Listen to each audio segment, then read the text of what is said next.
चलिए बेटा आगाज करते हैं अपने आज के लेक्चर का। आज हमारा होगा 10वां लेक्चर। और एक क्लास हमारी बीच में कम जा रही है, क्यों? कि वो एक जुमे की छुट्टी अनाउंस हो गई थी से पिछले वाले वीक में। तो यहाँ मेकअप क्लासेस का क्या होता है, मतलब है क्या नहीं है? ठीक है, मतलब है कि हफ्ते इतवार को भी हो सकती है। ऑनलाइन ऑनलाइन की बात कर रहा हूँ ना, ठीक है। चलो कर लेंगे बेटा, कोई मसला नहीं इसका। मेरी प्रेफरेंस ये होगी ऑनलाइन हो, वरना फिर बीच में पता नहीं वो दो बच्चों का कोई और क्लैश आ जाएगा, वो बताएंगे मेरी उस टाइम पे एक क्लास हो रही है। तो हफ्ते इतवार का मुझे भी फायदा ये हो जाएगा कि आपको भी पता होगा कि कोई क्लास नहीं है, मुझे भी नहीं पता, तो फिर हम आराम से वो conveniently subject to approval by the management. Anyway, आज हम देखेंगे कि सॉफ्टवेयर की सिक्योरिटी के एस्पेक्ट्स तो हमने पढ़ लिए। अब हम जाएंगे थोड़ा सा कि इन चीजों को हमने एक्सप्लोर करना हो तो कैसे करेंगे, ठीक है।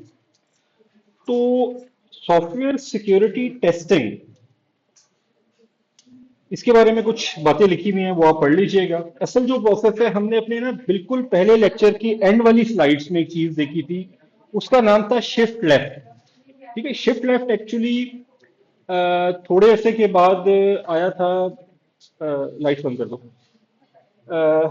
जब ये हम लोग शिफ्ट हुए एसडीएलसी से ऑनवर्ड मुख्तलिफ तरह की डिफरेंट प्रोसीजर्स के ऊपर, जिन्होंने एंड में आके सीआईसीडी पाइपलाइंस वगैरह को फरोग दिया, ठीक है। तो उसके बाद एक शिफ्ट लेफ्ट का कंसेप्ट आया। ये फिर ऑन हो गया बेटा? हाँ, ये भी ऑफ करें।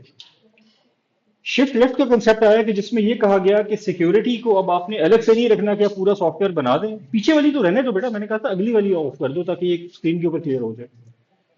तो ये वाला कंसेप्ट हमने अपने पहले लेक्चर के ना एंड में तकरीबन डिस्कस किया था।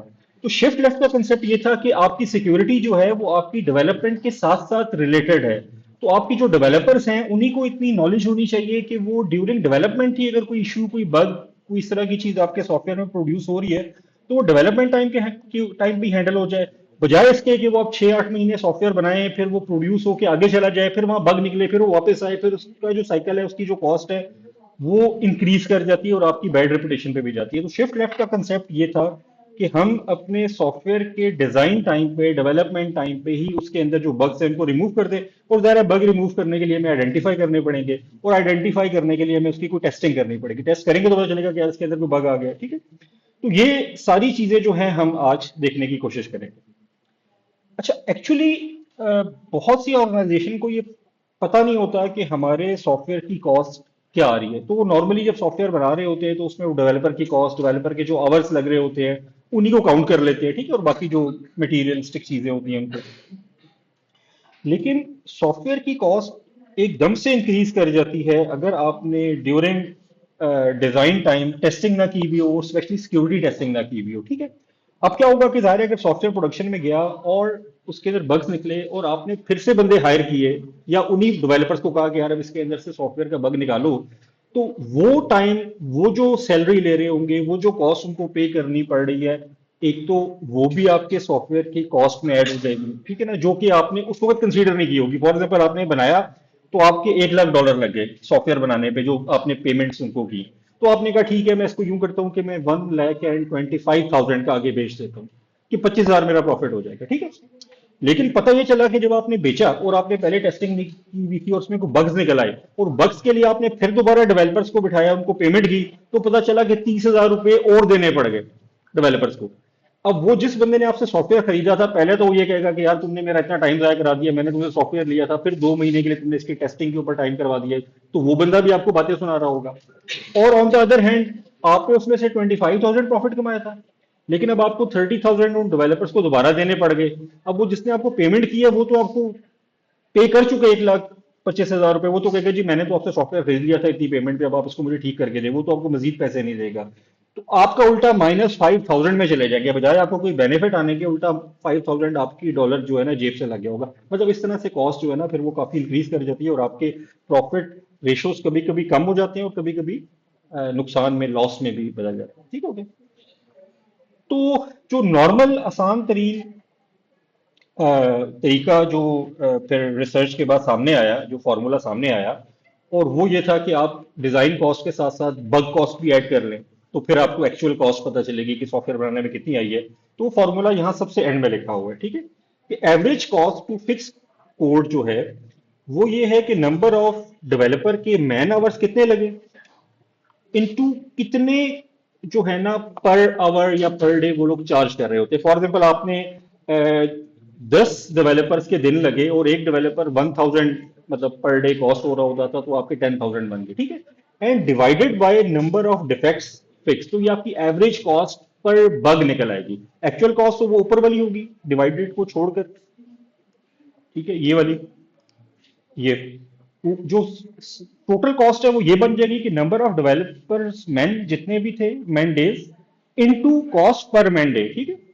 तो इससे तो आपकी जो टोटल कॉस्ट निकल आएगी जो आपने बग फिक्सेशन पे लगाई। और अगर आप एवरेज लगाएं, क्योंकि कुछ बग होंगे इस पे ज्यादा टाइम लगेगा, कुछ 10 12 15 दिन भी लग सकते हैं मैन डेज, और इट इज क्वाइट पॉसिबल कि कोई ऐसा बग हो कि वो 2 बग आपके एक ही दिन में रिजॉल्व हो गए हो, एक डेवलपर ने कर दी हो, तो उसकी वजह से एवरेज कॉस्ट पर बग जो है वो आपको इस फॉर्मूले से मिल सकती है, ठीक है। अच्छा, उसके बाद आपके सिस्टम की टेस्टिंग की कॉस्ट, उसकी इम्प्लीमेंटेशन की कॉस्ट, अगर आपने बग रिमूव करके दोबारा से इम्प्लीमेंट किया तो उस री इम्प्लीमेंटेशन की कॉस्ट भी ऐड होगी, बिकॉज जब आप बिजनेस में होते हैं तो आपके हर पर्सन का पर आवर कॉस्ट वो मीटर उसका चल रहा होता है। अगर आप किसी को भी हायर करेंगे तो वो आपसे पर डे या पर आवर के हिसाब से पैसे ले रहा होगा, ठीक है, तो वो पैसे आपके जिस उससे जो काम करवा रहे हैं उसी के अगेंस्ट कॉस्ट हो रहे होंगे, उसी के अगेंस्ट चार्ज हो रहे होंगे, ठीक है ना। तो सिस्टम इम्प्लीमेंटेशन की कॉस्ट, फिर डिप्लॉयमेंट और ऑपरेशंस की कॉस्ट, फिर पोस्ट प्रोडक्शन की डिफरेंट कॉस्ट होती है। जैसे फॉर एग्जांपल आपने एक वो राइटर जो टेक्निकल राइटर होता है वो हायर किया हुआ था और उसने आपकी डॉक्यूमेंटेशन तैयार की हुई थी बग की, ठीक है। अब अगर आपने उस बग को किसी बग को रिमूव करवाया और उसकी वजह से आपकी स्क्रीन में या किसी चीज में कुछ चेंजेस आ गई, ठीक है, तो अब आप उस बंदे को दोबारा हायर करेंगे, वो नई डॉक्यूमेंटेशन का अगला वर्जन देगा जिसके अंदर वो नई स्क्रीन वगैरह भी डालेगा, ठीक है, तो वो आपसे अलग चार्ज करेगा, वो एक्स्ट्रा कॉस्ट ऐड हो रही होगी, ठीक है। और इसी तरह प्रोजेक्ट मैनेजमेंट की, डॉक्यूमेंटेशन की, डाउन टाइम की जो कॉस्ट है, ये सारी कॉस्ट जब कंप्लीट होती है तो आपके बजट के ऊपर अच्छा खासा फर्क आ जाता है जो आपका नॉर्मली सिर्फ डेवलपमेंट के हवाले से आपने एंटिसिपेट किया होता है, ठीक है। और इसी तरह से अगर आपकी कोई ऐसा प्रोजेक्ट हो सॉफ्टवेयर डेवलपमेंट का जिसका बड़ा कोई मिशन क्रिटिकल किस्म का इम्पैक्ट हो, फॉर एग्जांपल आपने अभी देखा होगा वो एलन मस्क के वो रॉकेट्स होते हैं वो ऊपर जाते हैं और देन दोबारा वापस लैंड कर जाते हैं, ठीक है ना। इससे पहले नासा की जो स्पेस शटल्स के जो मिशन होते थे और उनकी वो बहुत सारी स्पेस शटल्स में किसी छोटे से बग की वजह से वो बाज औकात ब्लास्ट भी हो जाती थी आफ्टर लॉन्च जो होती है, ठीक है। अब वो मिलियंस ऑफ डॉलर के प्रोजेक्ट्स होते हैं, ठीक है, उसमें आपकी हल्की सा जो फ्लॉ होता है वो आप कि जो एंड रिजल्ट होता है उसके ऊपर अच्छा खासा असर डाल सकता है, ठीक है। तो वो कॉस्ट तो बहुत ही ह्यूज हो जाती है कि यार, मतलब एक हमने सॉफ्टवेयर की स्टडी पढ़ी थी, नासा के हवाले से ही थी, उसमें ये था क्योंकि ये इंटरनेशनल प्रोजेक्ट्स होते हैं स्पेस वगैरह के और इन हवालों से, तो उसमें क्या हो रहा होता है कि सवालात के लिए तैयार हो जाओ, ठीक है। अच्छा, उसमें क्या हो रहा होता है कि ना ये मतलब मल्टीपल आप कह लें मुल्क या उनके अंदर जो एक्सपर्टीज के हवाले से ऑर्गेनाइजेशन होती हैं वो शामिल होती हैं। तो उस एक मिशन में ऐसे हुआ था कि जो यूएसए है उनका जो टाइम डेट का हिसाब किताब होता है वो हमसे डिफरेंट होता है। जैसे कि हम लोग लाइक डेट लिखते हैं तो हम लिखते हैं कि आज 2 मई 2024 है, तो वो 2 5 और 2024 आ रहा होता है। लेकिन अगर यही डेट लिख के मैं अमेरिकन सिस्टम में डालूं तो वो इसको फरवरी 5 कंसीडर करेगा, बिकॉज वो मंथ पहले लिखते हैं और डेट बाद में लिख रहे होते हैं, ठीक है ना। तो इस तरह इनका ना वो जो उसका सेटअप का फर्क होता है। तो वो एक कंपनी जो थी वो यूके बेस्ड सिस्टम, मतलब उसका कोई कंपोनेंट डेवलप कर रही थी, और बाकी जो एक्चुअली जो सिस्टम था वो एक्चुअली नासा के अंडर चल रहा था जो कि अमेरिका में जाके सेटल होना था। तो वहां पे उन्होंने, क्योंकि उनको इस हवाले से इंटरनेशनलाइजेशन के हवाले से ये कंसेप्ट ही नहीं था, तो उन्होंने जो कोडिंग की हुई थी उसमें वो जब वो डेट टाइम उठाते थे तो उसको वो जो पास कर रहे होते थे वो अपने जहन के मुताबिक इस तरह से कर रहे थे कि वो पहला जो करेक्टर होता था उसको, पहले जो 2 करेक्टर होते थे उसको वो लेते थे एज ए डे, अगले 2 करेक्टर को लेते थे एज ए मंथ और आखिरी 4 करेक्टर को लेते थे एज ए ईयर। उन्होंने इस चीज को रैशनली नहीं किया कि यार ये सॉफ्टवेयर चूंकि अमेरिका में जाके चल रहा है तो वहां ये हिसाब उल्टा होता है। तो वो जब सॉफ्टवेयर वहां जाके चला तो उसने आगे जाके एक बड़ी कॉम्प्लिकेशन क्रिएट करनी थी जिसकी वजह से उस मिशन के ऊपर कम से कम, यानी कि उस प्रोजेक्ट के ऊपर कम से कम 4 महीने का डाउन टाइम आ गया था। क्यों? क्योंकि पहले तो उनको समझ में नहीं आ रही थी कि मसला कहाँ पे आ रहा है, सब कुछ ठीक था, टेस्टेड था, लेकिन जब वो ऑपरेशंस करते थे तो उसमें वो गड़बड़ आ जाती थी, ठीक है ना। फिर वो डिग डाउन डिग डाउन डिग डाउन डिग डाउन करते करते उस पॉइंट पे पहुंचे, तो उसमें उनके 2-3 महीने लगे कि अच्छा यार यहाँ पे जो है ना वैल्यूज में फर्क आता है। वो फिर जब उन्होंने अंडरस्टैंड किया तो पता चला कि वो जो इनिशियल मॉड्यूल या नीचे वाला जो मॉड्यूल था, वो पहले डे, फिर मंथ और फिर ईयर सपोज करते हुए काम कर रहा होता था, जबकि बाकी का जो सिस्टम था, चूंकि वो अमेरिकन बेस्ड था नासा का, तो वो पहले दो करेक्टर को एज ए मंथ कंसीडर करता था, तो उसकी वजह से वैल्यूज में फर्क आ जाता था, तो कैलकुलेशन एंड में मैच नहीं होती थी। तो इस तरह से करके आपके ऊपर अच्छा खासा नुकसान भी हो सकता है। अच्छा, टेस्टिंग फेजेस में बड़ी सारी टेस्टिंग होती है सॉफ्टवेयर की, ऑपरेशनल, फंक्शनल, क्यूसी वगैरह वगैरह। लेकिन जो हमारा कोर्स है, चूंकि सिक्योर सॉफ्टवेयर डेवलपमेंट का है, तो हमारा जो मेन फोकस होगा वो बेसिकली सिक्योरिटी टेस्टिंग के ऊपर होगा। मतलब इस लेक्चर में हम जो एस्पेक्ट डिस्कस कर रहे होंगे वो सिक्योरिटी टेस्टिंग होगी, ना कि क्यूसी या वगैरह वगैरह, फंक्शनल टेस्टिंग वगैरह, ठीक है। अच्छा, अब इसके अंदर हम क्या कर रहे होते हैं कि अब जब आपकी टेस्टिंग स्टार्ट होती है, तो सबसे पहले तो जो डेवलपर बना रहा होता है, ऑब्वियसली अगर आप कोई सॉफ्टवेयर बनाएंगे तो एक बार उसको चला के देखेंगे तो सही कि ये वही काम कर रहा है कि नहीं कर रहा जो मुझे असाइन किया गया था। तो ये आपकी सबसे पहले अपने लेवल के ऊपर एक यूनिट टेस्टिंग सी हो जाएगी, ठीक है, कि डेवलपर ने खुद ही कोई चीज बनाई तो किसी को आगे हैंड ओवर करने से पहले। फिलकिती भाई क्या बात है, बातें नहीं करो ना यार, ठीक है। तो वो क्या करेंगे कि वो ना अ, उस सॉफ्टवेयर की जो टेस्टिंग है वो सबसे पहले तो उस डेवलपर के एंड के ऊपर हो जाएगी, फिर वो टीम के एंड पे हो जाएगी। फिर जब आपका स्प्रिंट खत्म होगा, तो वो जो आपकी आउटपुट जाएगी वो मेन वाले उसमें मर्ज होने से पहले एक बार टेस्ट हो जाएगी, ठीक है ना, कि आप ये वाला जो मॉड्यूल बन के आया है, क्या ये बाकी मॉड्यूल के साथ जब इंटीग्रेट होता है तो क्या ये खुद भी सही काम कर रहा है, और क्या इसकी वजह से किसी और कोड के किसी और पहलू पे तो फर्क नहीं आया, तो हमारा पूरा सॉफ्टवेयर ठीक है कि नहीं है। और इसके लिए हमने अपनी, मेरे ख्याल में तीसरी लैब के अंदर वो CI/CD की एक वो ऑटोमेशन की पाइपलाइन की एक्सपर्ट टेस्टिंग भी की थी, कि आप कैसे वो वहाँ पे रिलीज के ऊपर, या वो जो आपकी गिटअप के हवाले से वो जो थी, गिटअप की ऑटोमेशन के हवाले से हमने लैब के अंदर ये वाली एक्टिविटी की थी। तो नॉर्मली जब आप जो ही अपना कोड पुश करते हैं, तो ऑटोमेटिकली इस तरह के टेस्टिंग के जो यूनिट्स होते हैं वो ट्रिगर हो जाते हैं, और आपका जो कोड होता है जो नया आया होता है वो ऑटोमेटिकली पूरे सॉफ्टवेयर के साथ मिलके वो टेस्ट हो जाता है, वो रूटीन टेस्ट हो जाती है, और टेस्ट होने के बाद वो ऑटोमेटिकली चेक कर लेते हैं कि इसमें कोई बग आया कि नहीं आया। उसके बाद इंटीग्रेशन टेस्टिंग ये वाली फेज होती है जिसकी मैं बात कर रहा था, कि जब आपका मॉड्यूल बना हुआ बाकी की सॉफ्टवेयर के साथ टच होता है तो उसके ऊपर कितना इम्पैक्ट आता है। फिर क्वालिटी इंश्योरेंस होती है, और देन उसके बाद यूजर एक्सेप्टेंस होती है, कि एंड यूजर को दिखाया जाता है कि देखिए जो आपकी रिक्वायरमेंट थी उसके अगेंस्ट हमने ये सॉफ्टवेयर बना दिया, आप इसको टेस्ट करके देखें कि यार क्या आपकी रिक्वायरमेंट पूरी कर रहा है, क्या इसमें कोई कमी कोताही तो नहीं है, अगर कोई चीज आपकी मिसिंग है स्टिल जो आपकी रिक्वायरमेंट थी तो हमें बताएं, वो भी हम इसके अंदर ऐड कर रहे हैं, ठीक है। अब यूनिट टेस्टिंग के अंदर डेवलपर ड्रिवन होती है, वो लोग जब आप एक सॉफ्टवेयर बना लेते हैं वो आप उसके बाद उसको टेस्ट करते हैं अपने उस लेवल के ऊपर या उस टीम के लेवल के ऊपर जिसको ये स्प्रिंट के अंदर ये वाला टास्क असाइन हुआ होता है। और ये नॉर्मली कोड क्वालिटी को देख रही होती है, और किसी हद तक उसकी जो फंक्शनैलिटी होती है उसको देख रही होती है, क्योंकि सबसे पहले तो आपकी यूजर रिक्वायरमेंट्स आई होती हैं आपके पास, वो जो स्पेक्स मिली हुई होती है उसके मुताबिक आपने, या अगर कोई अच्छी कंपनी है तो इवन उनको यूआई डिजाइन भी मिला होता है, कि आपने यही डिजाइन हमने फाइनलाइज किया हुआ है, आपने इसी को सिर्फ कोड में कन्वर्ट कर देना है, वो फिग्मा वगैरह में बना होगा फॉर एग्जाम्पल, और फिग्मा वाली जो आउटपुट होगी उसको आप इसके अंदर इंप्लीमेंट कर दोगे अपने सॉफ्टवेयर के जो फ्रंट एंड बना के। फिर उसके बाद जो आपका, अगर 3 टियर एप्लीकेशन चल रही है तो उसके अंदर, या MVC आपने अगर फ्रेमवर्क इंप्लीमेंट किया है, मॉडल व्यू कंट्रोलर, तो अब आपका वो जो व्यू है वो फ्रंट एंड ट्रांसलेट हो जाएगा, जो आपका मॉडल है वो आपकी बिजनेस लॉजिक्स उसमें इंप्लीमेंट हो जाएंगी, और इसी तरह फिर डाटा के हवाले से और बाकी चीजें आना शुरू हो जाएंगी। तो अब इसमें जो सबसे बड़ा बेनिफिट ये होता है कि आपका जो डेवलपर है ना, चूंकि उसने कोड लिखा होता है, उसको ये सबसे बेहतर पता होता है कि मैंने कैसे लिखा है, कहाँ पे मैंने जुगाड़ लगाई है, सिंपल सी बात है, और कहाँ पे मैंने वाकई प्रोफेशनल काम किया है, ठीक है। तो अगर हम सिक्योरिटी के हवाले से डेवलपर को अवेयर कर दें तो he will be the one of the best person, क्योंकि उसी ने कोड लिखा है, तो उसके जहन में ये ज्यादा अच्छी तरीके से आ सकता है कि मेरे कोड में कहाँ कहाँ सिक्योरिटी के हवाले से भी फ्लॉ हो सकता है। तो अगर हम उसको इस हवाले से अवेयर कर देते हैं कि यार सिक्योरिटी या सॉफ्टवेयर सिक्योरिटी या उसकी क्या टर्मिनोलॉजीज है, क्या रिक्वायरमेंट्स हैं, तो he will be the one of the best person जो कि अपने उसी बनाए हुए सॉफ्टवेयर से जो कोड जो उसने अपने हाथ से लिखा है उसमें से वो उन बग्स को अच्छे तरीके से आइडेंटिफाई भी कर सकता है और रिमूव भी कर सकता है।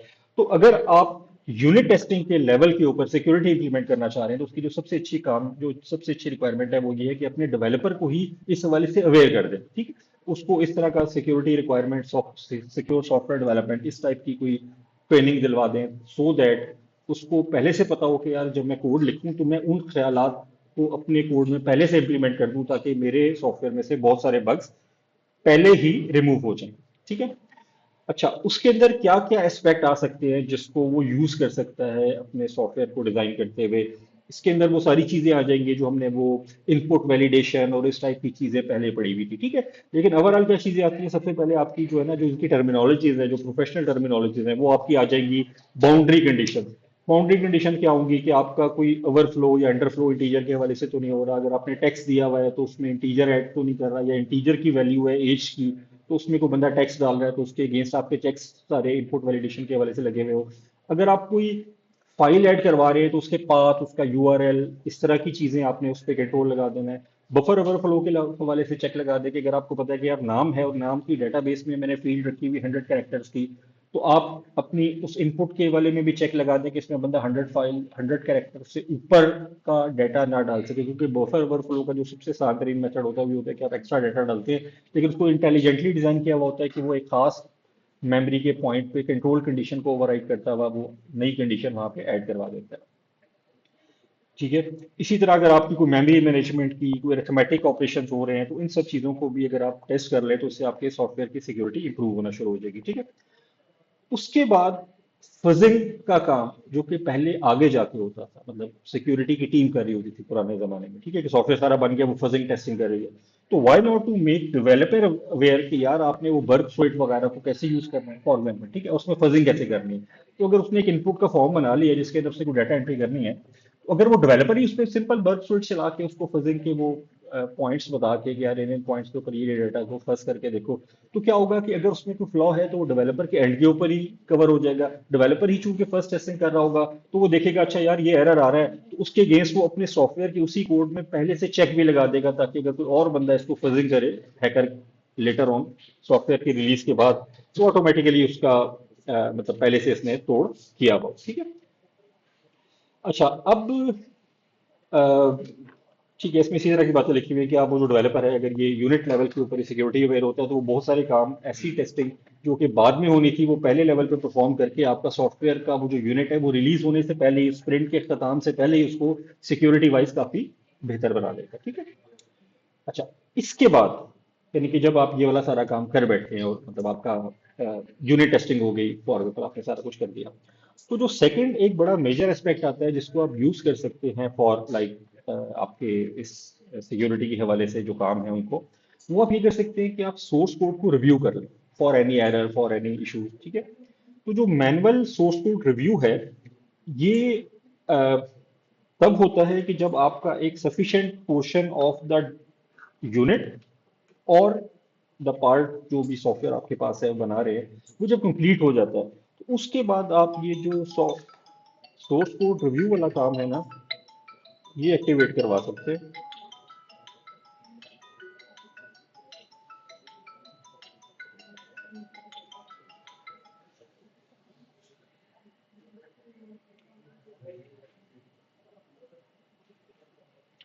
अच्छा, तो अ, ये आप करवा सकते हैं। ठीक है, सोर्स कोड के रिव्यू के हवाले से। अच्छा, इसमें दो तीन पॉइंट्स हैं जिनको कंसीडर किया जाता है। सबसे पहले तो आप ये करते हैं कि आप ऐसी प्रॉब्लम जो कि सिक्योरिटी वल्नरेबिलिटीज का सबब बन सकती है उनको काउंट करते हैं। मैं एग्जांपल देता हूँ, अगर आप के फंक्शंस होते हैं ना, तो पहले जमाने की जो लैंग्वेजेस बनी हुई जैसे सी लैंग्वेज है, अब सी लैंग्वेज में बहुत से, या सी प्लस प्लस में बहुत से अनसेफ फंक्शन है जिनके अंदर कोई बाउंड्री चेक के मैकेनिज्म कंपाइलर की तरफ से इंप्लीमेंटेड नहीं है। और अब आके जब से ये बफर ओवरफ्लो और इस तरह के मसले आना शुरू हुए हैं, तो अब उन्होंने कंपाइलर के अंदर एक कुछ एक्स्ट्रा फंक्शंस दे दिए हैं जो इस हवाले से सेफ है। ठीक है। फिर अब जो नई लैंग्वेजेस आ रही हैं वो उन्होंने वैसी मेमोरी सेफ्टी और टाइप सेफ्टी को वैसे इंप्लीमेंट कर दिया। ठीक है। अभी इस वक्त माइक्रोसॉफ्ट अपना बहुत सा कोड बेस जो है वो रस्ट लैंग्वेज पे शिफ्ट कर रहा है। ठीक है। अब रस्ट लैंग्वेज जो है ना, वो बेसिकली मेमोरी एंड इसी हवाले से, इश्यूज के हवाले से ना, उन्होंने बड़ी सेफ डिजाइन की है। क्यों? कि वो जो, अगर आप रस्ट में, आप में से किसी ने वैसे रस्ट पे काम किया, रस्ट लैंग्वेज है, तो उसमें उन्होंने कंपाइल टाइम के ऊपर ये चेक लगा दिए हैं कि अगर आपके सोर्स कोड में कहीं पे भी कोई फ्लॉ है ना, तो वो जो कंपाइलर है रस्ट का, वो उसको कंपाइल ही नहीं करेगा। ठीक है। अब जब वो कंपाइल ही नहीं करेगा तो ऑटोमेटिकली आपकी एग्जीक्यूटेबल बनेगी नहीं और वो चलेगी नहीं, तो एरर भी नहीं आएगा। ठीक है। तो वो बेसिकली डेवलपर को ये इस काबिल बनाता है कि डेवलपर सिक्योर कोडिंग कर सके, क्योंकि अगर आपने शुरू शुरू में शुरू की तो जब भी आप कोई गलती करेंगे तो सॉफ्टवेयर कहेगा नहीं भाई इसमें तो गड़बड़ है, मैं तो उसको नहीं कंपाइल करता। तो होते होते होते आपको पता चल जाएगा कि अच्छा अगर मैं इस रस्ट के अंदर प्रोग्रामिंग करते हुए ये काम करूंगा तो सॉफ्टवेयर मेरा कंपाइल ही नहीं होने देगा, तो ऑटोमेटिकली आप अगली बार से उन सारे मसलों को खत्म करते हुए प्रोग्रामिंग कर रहे होंगे, ठीक है। और इस सिक्योरिटी की वजह से अ, अब माइक्रोसॉफ्ट अपना इवन विंडोज का भी जो कोड बेस है उसका जो नेक्स्ट पोर्शन है वो अब रस्ट लैंग्वेज में ट्रांसफॉर्म करता चला जाता है, ठीक। अच्छा, उसके बाद ये मुख्तलिफ तरह के इसके अंदर इश्यूज हैं जो कि कोड रिव्यू नहीं बता रहा होता, मतलब कुछ जो चीजें बता रहा होता है ना। अब देखें, अगर आपकी बिजनेस रिक्वायरमेंट है वो ठीक तरह से इंप्लीमेंट नहीं हुई भी या सिक्योरली इंप्लीमेंट नहीं हुई भी, तो कोड रिव्यू आपको ये बात नहीं बता पाएगा, ठीक है। मतलब मैनुअल कोड रिव्यू से आपको ये चीजें पता नहीं चलेंगी।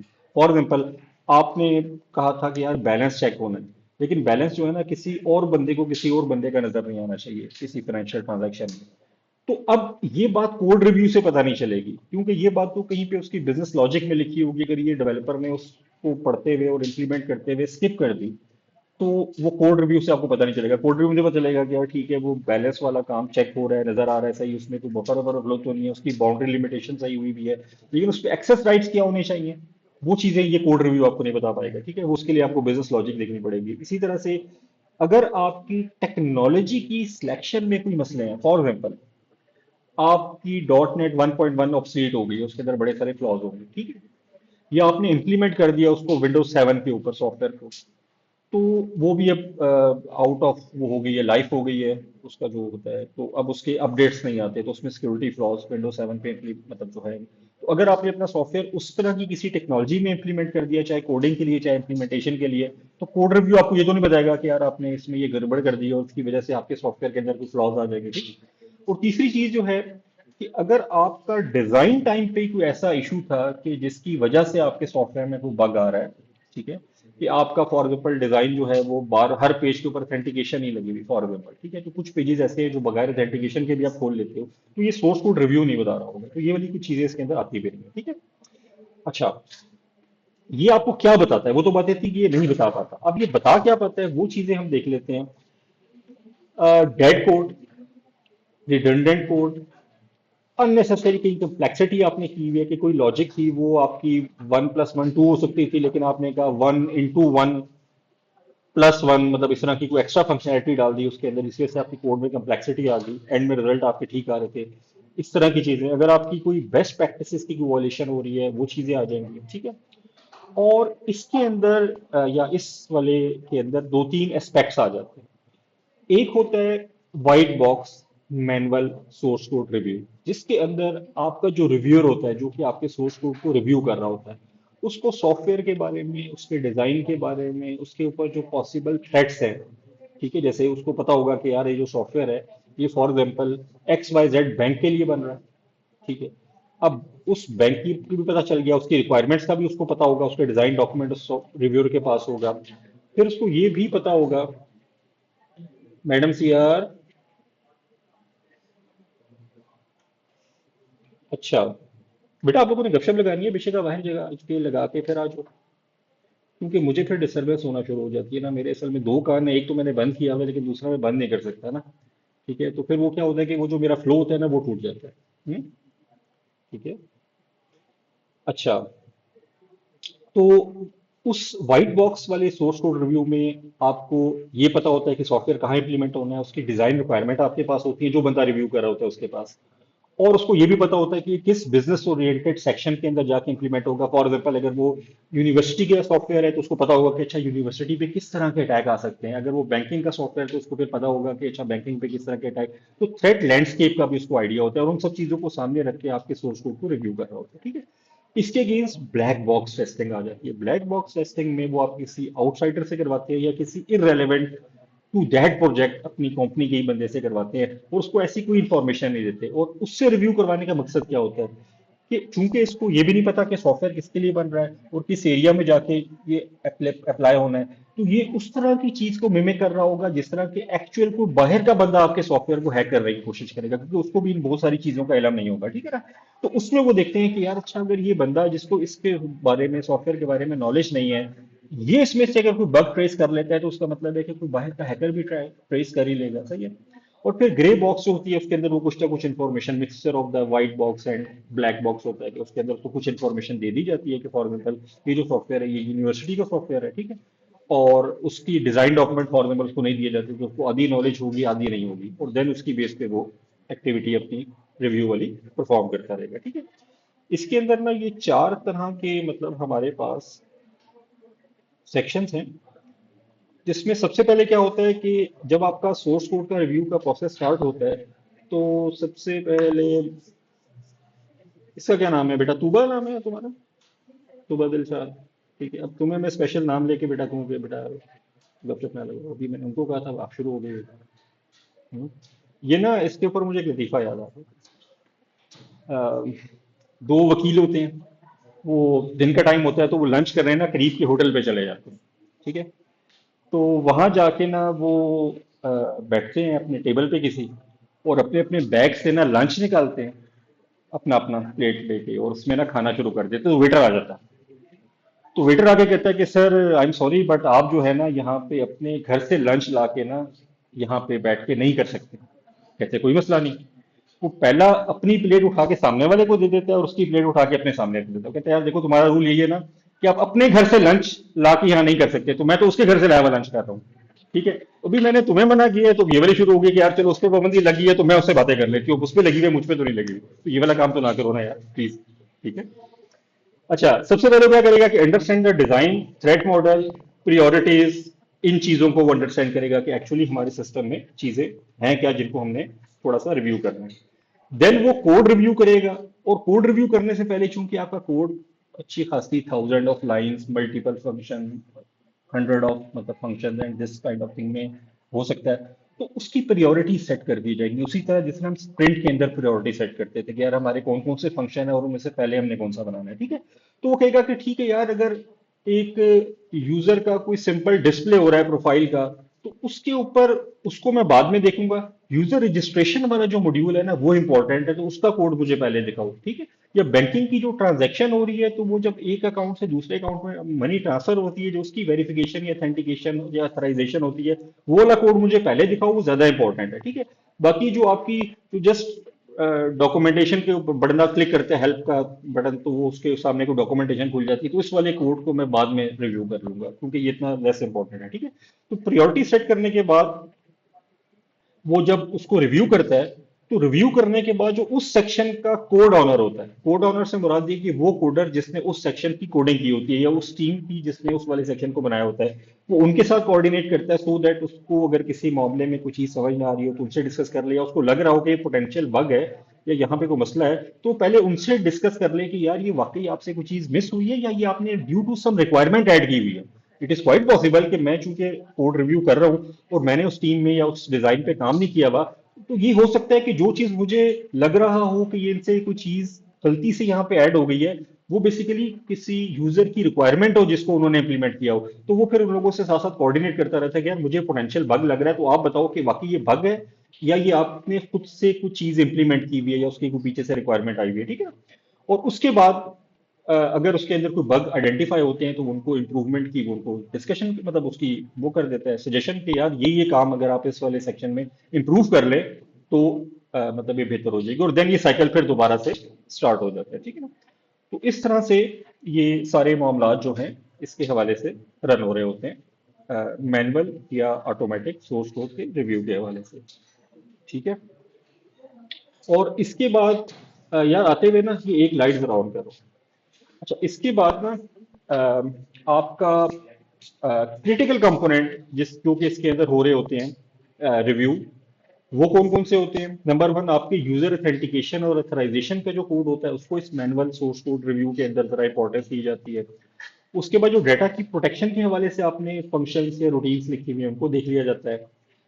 अच्छा, कोड जो कि आपका डाटा को अनट्रस्टेड सोर्सेज से लेके आ रहा होता है, फॉर एग्जांपल आपने कहा यार प्रोफाइल है, तो आपने अपनी प्रोफाइल की पिक्चर अपलोड करनी है, वो आपने देनी है, और आप हमारे सॉफ्टवेयर के लिए एक अनट्रस्टेड पर्सन हो, ठीक है, ऑल्दो स्टूडेंट हो, यूनिवर्सिटी के हो, बट स्टिल आप कोई ना कोई हैकिंग की अटेम्प्ट कर सकते हो, ठीक है। तो ऐसी टाइम मतलब इट इज क्वाइट पॉसिबल कि आप पिक्चर के अंदर कोई इस तरह की पिक्चर भेजो जिसके अंदर कोई कोड भी साथ ऐड हुआ हुआ हो, ठीक है ना। और वो जो फाइल इंक्लूजन के हवाले से जो वल्नरेबिलिटी होती है उसको एक्सप्लॉइट करने की कोशिश कर रहे हो, तो जहां पे भी अनट्रस्टेड सोर्स की तरफ से कोई इनपुट, कोई डाटा इनपुट मतलब सिस्टम को मिल रहा होगा, उस पॉइंट के ऊपर जो कोड है जो कि उस डाटा को रिसीव कर रहा होगा और हैंडल कर रहा होगा, उसका रिव्यू स्पेशली किया जाता है कि यार यहाँ पे कोई ऐसी एम्बिग्विटी ना रह जाए जिसकी वजह से कोई एलएफआई या इस तरह की कोई और जो वल्नरेबिलिटी है उसको एक्सप्लॉइट किया जा सके। डेटा की वैलिडेशन की रूटीन्स, फिर कोड जो कि आपकी एरर कंडीशन जहाँ पे अगर हो रही होती हैं तो आपने वो जो उस एरर या एक्सेप्शन हैंडलिंग को कैसे कवर किया हुआ है वो चीजें देखी जा रही होती है, ठीक है। ऑपरेटिंग सिस्टम की resources, networks, low level infrastructure का कोड, फॉर एग्जाम्पल अगर आपकी कोई मेमोरी मैनेजमेंट की रूटीन आपने खुद से इंप्लीमेंट की हुई है तो उनको देखा जाता है, एम्बेडेड सॉफ्टवेयर के कंपोनेंट्स को, और इसी तरह के कोई डेप्रिसिएटेड एपीआई अगर आपने यूज कर लिया है जिसके जो जिसका वर्जन आपके पास जो है सॉफ्टवेयर के अंदर पुराना है और नया वर्जन आ चुका है, तो उसको रिव्यू किया जाता है कि अच्छा पुराने वाले वर्जन में कौन कौन सी वल्नरेबिलिटीज ऐसी हैं जो स्टिल एग्जिस्ट कर रही हैं और मे बी उसकी वजह से आपके सॉफ्टवेयर के अंदर। लेक्चर का बाकी हिस्सा क्या है बेटा, 12 बजे? ठीक है, आप जाओ चक्कर लगाओ भाई से। अच्छा, अब हम इसके प्रोस तो हमने देख लिए, कॉन्स को देख लेते हैं। तो होता क्या है कि कोड चूंकि और अच्छे खासे, फॉर एग्जाम्पल अगर आपको विंडोज का सोर्स कोड रिव्यू करना हो या इवन माइक्रोसॉफ्ट ऑफिस का सोर्स कोड रिव्यू करना हो जो कि विंडोज के कोड का शायद 1/10 हिस्सा होगा, तो एक बड़ा टीडियस टास्क है। और जाहिर है कि इसके ऊपर इतना टाइम, इतनी मनी इन्वॉल्व करना, डेवलपर्स को पे करना, वो जो रिव्यू कर रहे होंगे, वो अच्छा खासा इशू बन जाता है और टाइम कंज्यूमिंग भी होता है। तो इस इशू को रिजॉल्व करने के लिए कुछ मुख्तलिफ तरह के ऑटोमेटिक किस्म के सॉफ्टवेयर आना शुरू हो गए, तो यही वाली एक्टिविटी जो कि बंदा मैन्युअली परफॉर्म कर रहा होता है, वो आपके सोर्स कोड को रिव्यू करके उसके अंदर से जो जनरल किस्म के फ्लॉज होते हैं वो आपको दिखाने के काबिल हो गए, ठीक है। तो उनको कहा जाता है स्टैटिक कोड एनालिसिस, ठीक है, एससीए। और इसके अंदर क्या होता है कि इसके अंदर आप क्या करते हो कि वो जो डेवलपमेंट की प्रायोरिटीज हैं उनको स्केड्यूल करते हो, कॉस्ट, फीचर, क्वालिटी, इस तरह की सारी चीजों को एक ऑर्डर में ला के, ठीक है। और फिर जो आपके ऊपर इम्पैक्ट होता है कि आपने अपने सॉफ्टवेयर को जल्द से जल्द बनाने के बाद मार्केट में लॉन्च भी करना है, तो इसके हवाले से जो स्टैटिक कोड एनालिसिस के सॉफ्टवेयर हैं उन्होंने एक थोड़ा सा ईज दे दिया, ठीक है। तो इसकी जो अब टेक्नोलॉजी, जो आजकल जो टर्मिनोलॉजी यूज हो रही है वो है सैस्ट की, ठीक है, स्टैटिक एप्लीकेशन सिक्योरिटी टेस्टिंग। तो आपको मल्टीपल तरह के सेस्ट के टूल्स मिल जाएंगे, ठीक है, जिनको यूज करते हुए आप क्या करोगे कि अपने मतलब उसको अपने सोर्स कोड का वो पार्ट जो भी आप टेस्ट करवाना चाह रहे हो उसको दे दोगे, वो सॉफ्टवेयर उसके अंदर अपने मुख्तलिफ तरह की लॉजिक्स रन करेगा और रन करने के बाद आपको उसके अंदर से बग्स आइडेंटिफाई करके बता देगा। अब क्या होगा कि अभी भी आपको उसके बनाए हुए बग्स को फॉल्स पॉजिटिव के लिए चेक करना पड़ेगा, बट अब आप क्या होगा कि मेजर चंक ऑफ द काम जो है वो उसने कर दिया होगा। अब आप उसकी दी हुई आउटपुट को एक बार रीवेरीफाई कर लोगे कि जो बग इसने आइडेंटिफाई किए हैं क्या वो एक्चुअली बग है या नहीं है, ठीक है। अच्छा, ये मुख्तलिफ तरह की रिपोर्ट्स की फॉर्म में, मुख्तलिफ तरह के ट्रेंड्स या उसकी फॉर्म में आपको अपनी आउटपुट देते हैं और देन उस आउटपुट को आप यूज करते हो अपने अगले वाले प्रोसेस के लिए जिसको कहते हैं कि सिक्योरिटी टेस्टिंग। और अब जो है हमारा जो डेवलपमेंट का एस्पेक्ट है वो इस काम में टर्न हो रहा है कि हम अपने डेवलपर को ना सिर्फ टेक्नोलॉजी ओरिएंटेड अवेयरनेस दें बल्कि साथ साथ सैस के टूल की यूटिलाइजेशन कैसे करनी है उसका, और उसके बाद जो उसकी आउटपुट आनी है उसको समझना, और समझने के बाद ट्रांसलेट करना कि इसकी इस चीज को मैं कैसे अपने सॉफ्टवेयर के अंदर बेहतर बना सकता हूँ। इसकी ट्रेनिंग वगैरह भी देने का जो ट्रेंड है वो आम हो गया ताकि जो आपका डेवलपर है वो कोड लिखे, कोड लिखने के बाद सेस्ट को दे और सेस्ट की आउटपुट को रिव्यू करे और उसको देख के अपने उसके अंदर इंप्लीमेंट कर ले। और बहुत जो कमर्शियल और ओपन सोर्स भी अच्छी क्वालिटी की जो सेस्ट के टूल है उनके प्लग इन आना शुरू हो गए हैं जो आप अपने इवन विजुअल स्टूडियो कोड के अंदर इंप्लीमेंट कर सकते हो, ठीक है। तो आप क्या करो कि वो कोड अपने विजुअल स्टूडियो कोड के अंदर वो वाला प्लग इन इंप्लीमेंट कर दो। यूं ही आप कोड लिख के उसको प्ले का बटन दबाओगे उस वाले टूल का, तो वो ऑटोमेटिकली आपके उस लिखे हुए कोड को रिव्यू करके आपको उसके अंदर अगर कोई फ्लॉ है तो आइडेंटिफाई करके उसी वक्त दे देगा, ठीक है ना। तो आप ड्यूरिंग डेवलपमेंट ही जैसे आपको एरर आते हैं कंपाइल टाइम पे या उस तरह के, तो वो नीचे लाल सी लाइन लग जाती है कि यहाँ पे कोई एरर आ रहा है, तो ये भी किसी अपने खास तरह के कलर की, लाइक पिंक कलर की लाइन लगा देगा जिससे पता चलेगा कि यार जो पिंक कलर का जो एरर आ रहा है इसका मतलब है कि वो जो हमारा सेस्ट का टूल है उसने यहाँ पे कोई एरर आइडेंटिफाई किया और मैं उसको सेटल कर लो। तो सैस आपकी डेवलपमेंट का पार्ट बनते जा रहे हैं। और इसकी मुख्तलिफ तरह की बेनिफिट्स लिखे हुए हैं जो कि आपके इस हवाले से काम आ सकते हैं कि आप इन बेनिफिट्स को पढ़ लें, और मे बी मैं एग्जाम में आपसे पूछ लूं तो आप इसको कर लें, ठीक है। तो इसके लिए आप इन चीज़ों को देख लीजिएगा। यहाँ पे छोटी सी लिखाई में कुछ नाम लिखे हुए हैं सेस्ट के जो डिफरेंट तरह के सॉफ्टवेयर्स हैं, ठीक है। और यहाँ उनका मैंने लिंक भी दिया हुआ है। तो आप में से कोई अगर इस हवाले से कोई टेस्टिंग करना चाहे तो इन में से किसी सॉफ्टवेयर को अपने पास यूज कर सकते हैं। वेराकोड है, चेक मार्क्स है, सोनार क्यूब है, सिंक है। इसी तरह से फोर्टीफाई वालों का, फोर्टीनेट का है ये, Fortify static code analysis analyser. HP वालों का ये है H C L AppScan, ठीक है। तो ये वो सारे टूल्स है सेस्ट के जिनको यूज करते हुए या इनमें से किसी को यूज करते हुए, और ये नॉर्मली मोस्ट ऑफ देम जो है वो कमर्शियल हैं। तो ये आपको 14 दिन का, 20 दिन का ट्रायल दे देंगे, बट एक्चुअली उसके बाद जो है आपका वो जो है इनकी ऑन पेमेंट चीजें चल रही हैं, ठीक है। इसी तरह मजीद कुछ और भी हैं, गिटलैब का है, सेमग्रेप वालों का है, डीप सोर्स है, और इसी तरह सारे। तो ये लिंक्स दिए हुए हैं, तो अगर आप में से कोई इंटरेस्टेड हो तो इनमें से किसी टूल को अपने पास एक्सप्लोर करके देख सकते हैं। अच्छा, इसके बाद हम देख लेते हैं कि ऑटोमेटेड और मैनुअल टेस्टिंग में फर्क का। अच्छा, इसमें ना मैं आपको वैसे अभी अपडेट कर देता हूँ, अवेयर कर देता हूँ। एक्चुअली हमारा अगला लेक्चर और ये वाला लेक्चर आपस में लिंक होंगे। तो आज का जो हमारा लेक्चर है वो फोकस करेगा मैनुअल टेस्टिंग को, और जो नेक्स्ट लेक्चर होगा वो हमारी डायनामिक टेस्टिंग की। तो हमारे यहाँ जो बेसिकली सॉफ्टवेयर होते हैं वो इन्हीं दोनों एस्पेक्ट से सिक्योरिटी के पॉइंट ऑफ व्यू से टेस्ट हो रहे होते हैं, कि आप उनकी स्टैटिक कोड एनालिसिस के हवाले से, कोड रिव्यू के हवाले से, कंपोजिशन के हवाले से। ये जो एक्टिविटीज होती है सिक्योरिटी रिव्यू, ये आपका स्टैटिक सॉफ्टवेयर सिक्योरिटी एनालिसिस में आ जाता है। और फिर हम डायनेमिक सॉफ्टवेयर सिक्योरिटी टेस्टिंग को भी देखेंगे, माइट भी अगले लेक्चर में, जिसके अंदर हम ये देखेंगे कि हम सॉफ्टवेयर को चला के उसको कैसे टेस्ट कर सकते हैं सिक्योरिटी की वल्नरेबिलिटीज के हवाले से, ठीक है। अच्छा, अभी जो सास के टूल है, इनके कुछ बेनिफिट है, जैसे कि ये परफॉर्मेंस के हवाले से बड़ा बेनिफिशियल है, ठीक है। बड़ी स्पीड में टेस्ट कर सकते हैं। आप 24 घंटे के इनको चलाओ तो कुछ भी नहीं होगा। आपका जो डेवलपर है वो 6 घंटे के बाद उसकी एनर्जी लेवल बिल्कुल नीचे जाना शुरू हो जाएगा, ठीक है। और 8वें घंटे के बाद वो बिल्कुल काम करने के काबिल नहीं रहेगा अगर वो कर रहा है।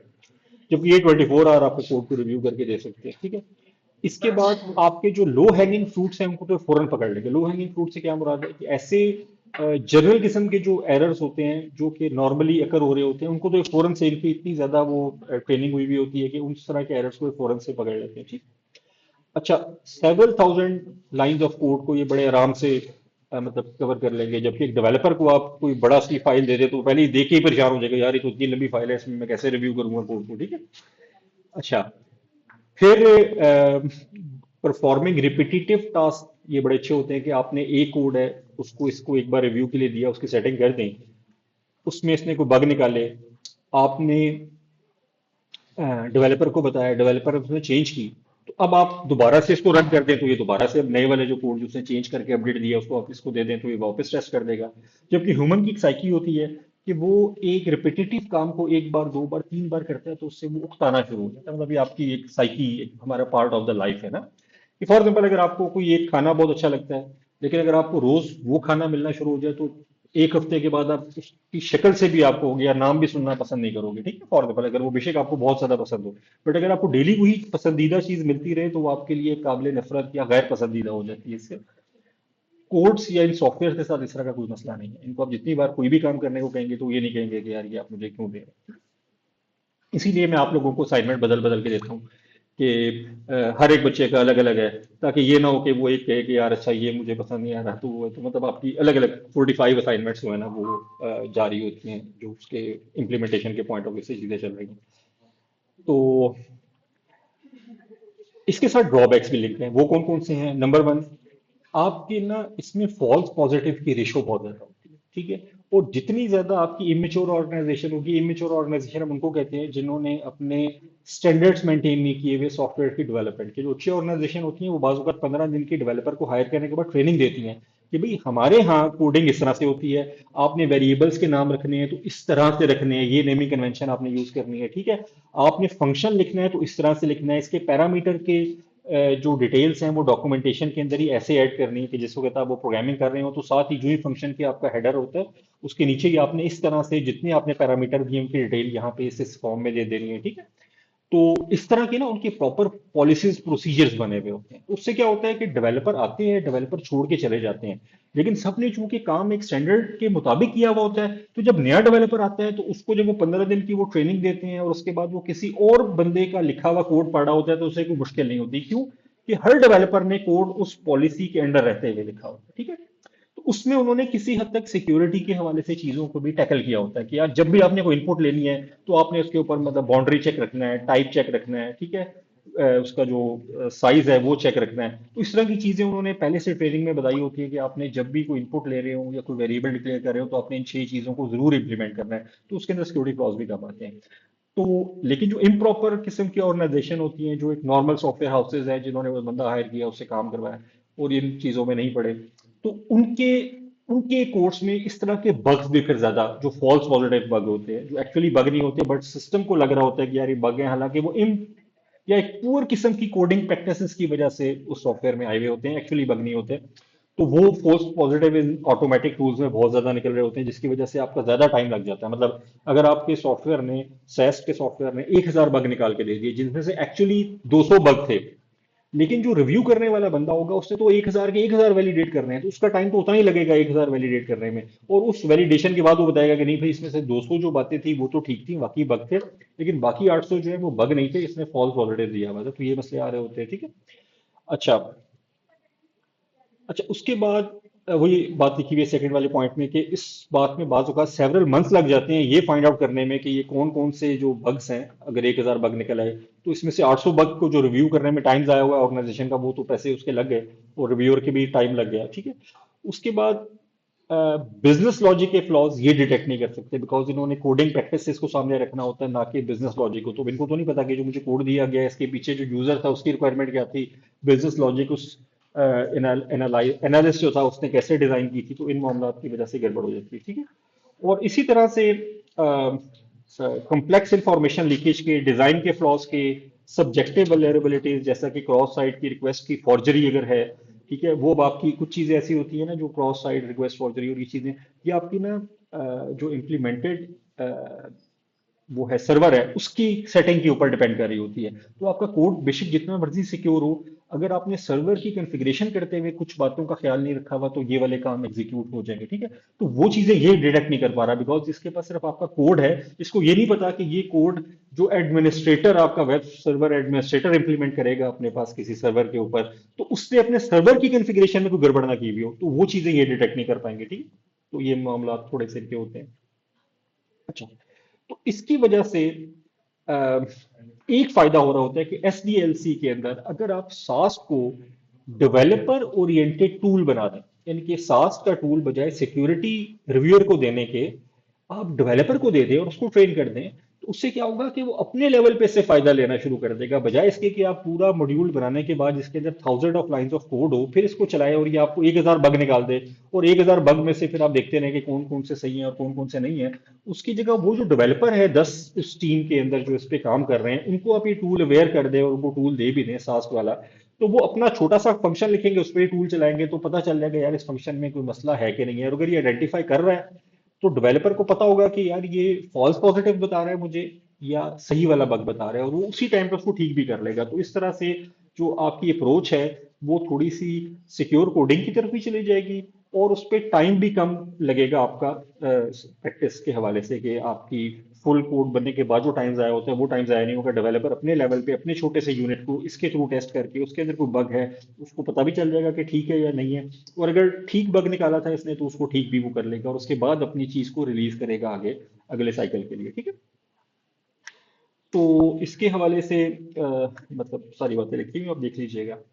अच्छा, इन सैस के टूल का एक स्टैंडर्ड स्ट्रक्चर होता है, मतलब वो ऐसे नहीं बने होते कि मतलब ऐसे ही वो बनाए हुए हैं। तो उनका प्रॉपर एक मेथोडोलॉजी के अंडर रहते हुए ये लोग काम कर रहे होते हैं, ठीक है।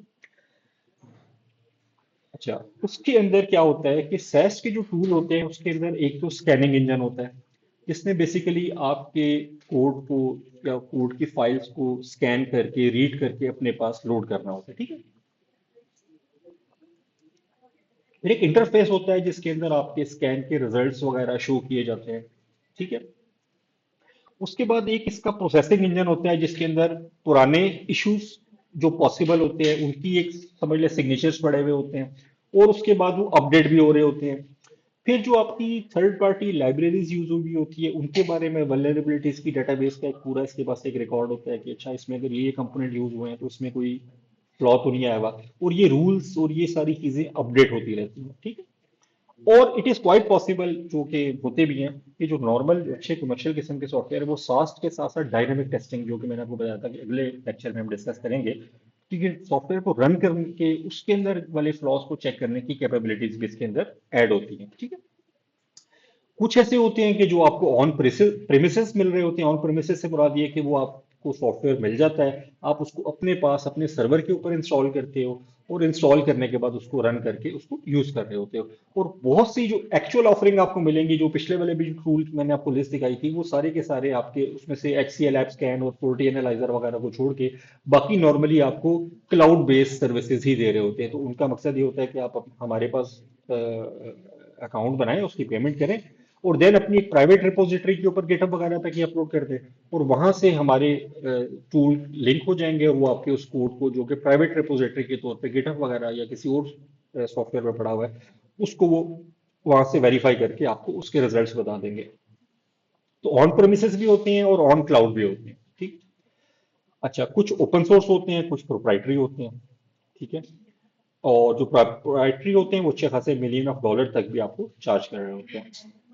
अच्छा, उसके बाद होता क्या है कि जब आपका इंजन होता है वो आपकी कॉपी ऑफ द जो मॉड्यूल्स हैं वो जब उसको मिलते हैं, तो वो एक रिवर्स इंजीनियरिंग का प्रोसेस स्टार्ट करता है उसके ऊपर, ठीक है। और उसकी अगेंस्ट एक पूरी डेटाबेस डेवलप करना शुरू कर देता है, जिसके अंदर उसका कंट्रोल और डाटा फ्लोज जो होते हैं उनको वो अपने पास मैप कर लेता है, ठीक है। यानी कि जब भी आप किसी सॉफ्टवेयर को कहते हो कि यार टूल को कहते हो कि इस वाले सॉफ्टवेयर के कोड को मेरे चेक करके बताओ, तो वो सबसे पहले तो करता ही है कि उसकी कंपाइल्ड फॉर्म भी लेता है, या उसको कंपाइल्ड फॉर्म ना हो तो उसको खुद से पहले कंपाइल करता है, और कंपाइल करने के बाद रिवर्स इंजीनियरिंग स्टार्ट करता है कि यार ये एंड रिजल्ट से पीछे कैसे कैसे कौन कौन से पाथ बन रहे हैं।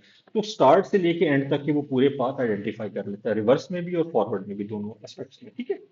उसके बाद वो वन बाय वन उस पाथ को फॉलो करता है कि आपका एक सॉफ्टवेयर जो किसी एक पॉइंट ऑफ कोड में वो हुआ, इनिशिएट हुआ या डिक्लेयर हुआ, तो डिक्लेयर के बाद उसकी एंड ट्रीटमेंट तक का जो पूरा पाथ है उसको वो ट्रैवर्स करते हैं, और उसमें वो देख लेते हैं कि कहीं पे कोई इसके ऊपर ऐसा एक्शन तो परफॉर्म नहीं हो रहा, इंसर्ट अपडेट डिलीट का, जो कि आउट ऑफ द बाउंड हो, ठीक है। और अगर वो आउट ऑफ द बाउंड हो तो उसको वहां पे अ, कर लेता है। इसका जो पाथ बनता है ना, वो चलो मैं उससे पहले आपको बता दूं, वो जो हम अगली एक तस्वीर देखेंगे जिसके अंदर सारा पाथ हमें नजर आ रहा होगा, तो उसके अंदर जो एस्पेक्ट्स है ना, वो ये वाली चीजें अगर आपको पता होंगी तो वो तस्वीर समझने में आपको आसानी हो जाएगी, यानी कि वो टर्मिनोलॉजीज जो कि आगे उस तस्वीर में आने वाली हैं। तो पहली टर्मिनोलॉजी है ट्रस्ट बाउंड्री की।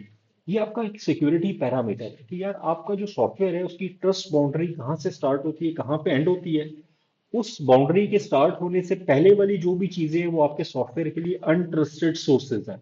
तो वहां से कोई भी इनपुट कोई भी डाटा आएगा तो आपने उसके ऊपर रिलाय नहीं करना, आप ये समझें कि ये कोई हैकिंग अटैम्प्ट, कोई मिलीशियस डाटा हो सकता है, ठीक है, ट्रस्ट बाउंड्री से बाहर का।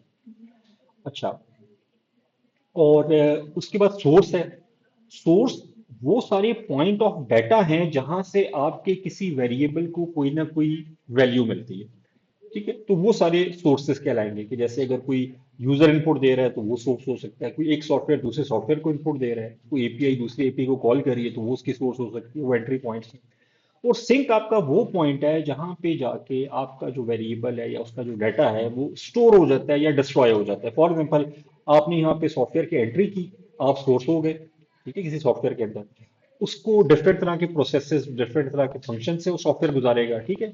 एंड में जाके वो डेटाबेस में सेव हो जाएगा, ठीक है। तो वो जो डेटाबेस है वो उसका सिंक कंसीडर होगा कि जहां पे जाके नाउ आपका डाटा जो है अब उस प्रोसेसिंग के इस पूरे फ्लो से आउट हो गया है। वो चाहे स्टोर हो गया है, वो चाहे प्रिंट हो गया है, चाहे वो स्क्रीन पे डिस्प्ले हो गया है, जो भी उसका कोई एक्शन हो गया, बट अब उसके ऊपर मजीद सॉफ्टवेयर को एक्शन परफॉर्म नहीं कर रहा, तो वो जो आखिरी पॉइंट है वो उसका उसका सिंक कहला रहा होगा, ठीक है। इसी तरह फिर यहाँ पे है एक टेंट है, ठीक है। ये वो कंडीशन है कि जब आपका सॉफ्टवेयर ट्रस्ट बाउंड्री के अंदर कोई डाटा रिसीव करेगा तो उसके ऊपर वो एक टेंट अप्लाई कर देगा। टेंट से मुराद ये है कि उसके ऊपर एक एक चेक लगा देगा कि यार ये डाटा मेरे पास एंटर हो गया, ठीक है। अब अगर ये ट्रस्ट बाउंड्री के अंदर रहते हुए डिफरेंट प्रोसेसेस डिफरेंट फंक्शंस के साथ जब वो प्रोसेस होता रहेगा, तो कोई ना कोई फंक्शन ऐसा होगा जो उसका वो टेंट रिमूव कर देगा, वो चेक रिमूव कर देगा, ठीक है। इसका मतलब है कि यार ये वैलिड उसने इसको फाइनली प्रोसेस कर दिया, ठीक है।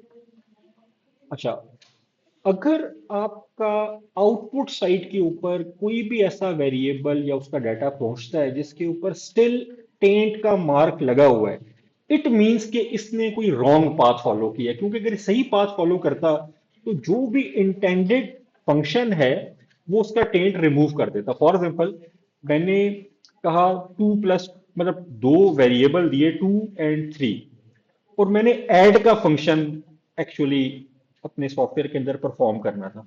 तो वो ऐड का फंक्शन है ना, वो इन दो वेरिएबल्स को लेगा, उसकी एडिशन करेगा, और रिजल्ट जब कंपाइल करेगा तो वो टेंट का मार्क रिमूव कर देगा, ठीक है।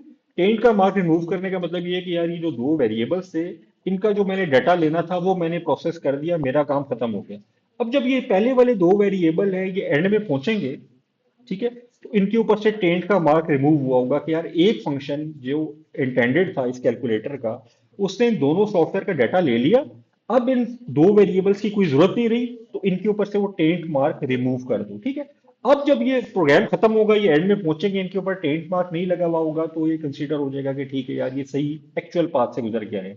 लेकिन सपोज उस दो वेरिएबल की एंट्री में मैंने कोई एसक्यूएल इंजेक्शन लगा दिया, ठीक है। इसका मतलब क्या है कि वो अब ऐड के फंक्शन को नहीं जा रहा है, वो किसी और तरफ से निकल गया डाटा, ठीक है ना। मतलब उसने जाके किसी और जगह पे मुझे लॉग इन करवा दिया एसक्यूएल इंजेक्शन की मदद से, या कोई और एक्टिविटी करा दी।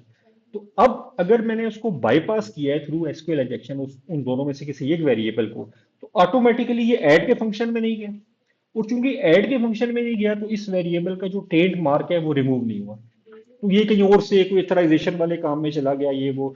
लेकिन अथराइजेशन वाले फंक्शन को जब ये वाली वैल्यू मिलेगी तो उसमें तो इस वेरिएबल का टेंट मार्क रिमूवल का कोई कोड नहीं लिखा हुआ, तो इसके ऊपर वो टेंट मार्क लगा रहेगा, ठीक है। जब ये वेरिएबल एंड में पहुंचेगा और उस पर टेंट मार्क लगा हुआ होगा, तो आपका जो सास का सॉफ्टवेयर है वो आइडेंटिफाई कर लेगा कि यार एक पाथ है जो एग्जिस्ट कर रहा है, जो कि रॉन्ग है, जो इस सॉफ्टवेयर में नहीं होना चाहिए था, बट ये वेरिएबल उस पाथ से गुजर के आ गए। तो वो उस पाथ को डिक्लेयर करके आपको बता देगा कि यार आपके सॉफ्टवेयर में एक बग है, ठीक है। और उस बग के थ्रू ये वाला वेरिएबल जब प्रोसेस होता है तो ये एंड में पहुंच जाता है बाउंड्री क्रॉस करके without removal of the tent mark. तो इस वाले पॉइंट को आप चेक कर ले, ये आपके सॉफ्टवेयर के अंदर एक वल्नरेबिलिटी मैंने डिस्कवर कर दी, तो ये इसका तरीकाकार होता है, ठीक है। और वल्नरेबिलिटी ऑटोमेटिकली वो वाला पॉइंट होगा जिसके ऊपर उस सॉफ्टवेयर ने ट्रैवलिंग की है, उस वेरिएबल ने ट्रैवलिंग की है, उस रूटीन ने ट्रैवलिंग की है, उसके अंदर ये बग है कि यार ये जब पाथ होता है तो यहाँ पे से पाथ कहीं मिसप्लेस हो जाता है और एक्चुअल सॉफ्टवेयर या एक्चुअल फंक्शन के पास जाने के बजाय किसी और फंक्शन की तरफ चला जाता है, ठीक है।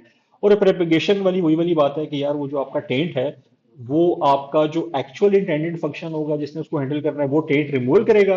उसके अलावा किसी भी पाथ से अगर ये वेरिएबल एंड पे पहुंचता है तो आपकी टेंट की प्रोपेगेशन हो जाएगी विद इन द बाउंड्री, जो सिक्योर बाउंड्री या ट्रस्टेड बाउंड्री है उसके अंदर, ठीक है। तो ये सारी चीजें देखते हुए समझते हुए ये एक हमारा बनता है सैस का स्ट्रक्चर, ठीक है। और ये जो सैस का स्ट्रक्चर है इसके अंदर हमारे सबसे पहले तो सोर्सेज आ रहे हैं इस साइड पे, ठीक है। तो ये कुछ हमारी सोर्सेज हैं। ये इनपुट भी हो सकती है यूजर के हवाले से, कोई फाइल की इनपुट भी हो सकती है, कोई बैच या स्ट्रीम की इनपुट हो सकती है, या इट इज क्वाइट पॉसिबल कि कोई और एपीआई है जहां से डाटा आपके सॉफ्टवेयर को या आपकी एपीआई को मिल रहा है। अब इसके अंदर रहते हुए जो ये पूरा बॉक्स है, ठीक है, ये जो सारा बॉक्स है ये है आपका एक्चुअली आपके सॉफ्टवेयर की ट्रस्ट बाउंड्री, जिसके अंदर आपके मुख्तलिफ तरह के फंक्शंस हैं लिखे हुए जो कि उस डाटा को प्रोसेस कर रहे हैं। और प्रोसेस करने के बाद एंड में जाके या तो वो इस सॉफ्टवेयर को या इस डाटा को, ठीक है, सिंक में भेज रहे हैं। वो सिंक आपकी डेटाबेस हो सकती है, वो आपका कोई वेब ब्राउजर हो सकता है, वो आपकी कोई रिपोर्ट हो सकती है, वो कोई आपका सर्वर हो सकता है, वो आपकी कोई और एपीआई हो सकती है जिसको इस डाटा की मदद से आउटपुट के ऊपर कॉल चली जाए, ठीक है। तो ये आपके सिंक्स हैं जहां पे एक्चुअली आपके डाटा ने जाके फाइनली रेस्ट करना है। और ये आपकी सोर्सेज है या इनपुट्स हैं, ठीक है। इन बिटवीन जो है आपकी सारी की सारी वो ट्रस्ट बाउंड्री है, और ट्रस्ट बाउंड्री के अंदर आपके डिफरेंट सॉफ्टवेयर के फंक्शन लिखे हुए हैं जिन्होंने उस डाटा के ऊपर कोई ना कोई प्रोसेसिंग करनी है।